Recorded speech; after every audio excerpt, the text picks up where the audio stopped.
So maayong hapon sa inyo mga ka-amigo trip. Ayan, maayong hapon. Naadita karon diri sa arko ng Ilocos Norte. Ayan, natapos lang po natin. Pauwi na po tayo sa headquarters natin. So, magpa-picture po tayo dito sa arko ng Ilocos Norte as a remembrance na po mga amigo.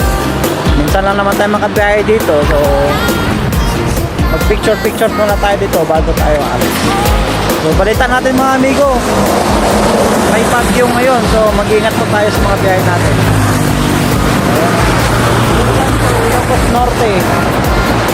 So, ayun mga amigo, si Bibiblo nandun. So, nagkakape yung driver ko. So, ako muna, sinulit ko muna to dito, yung lugar.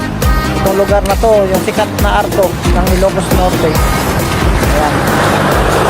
So, medyo makulimlim mga amigo. Mamaya, uulan na naman to. So, ayun mga amigo, samahan nyo ako dito sa Ilocos Norte. Magpapa-picture, mag-iwan ng remembrance, mag-iwan ng isang magandang alaala. Sa mga ka-trucking industry at sa mga ka-helper natin dyan, enjoy lang po natin ang biyahe. Huwag po tayo may stress. Ayan.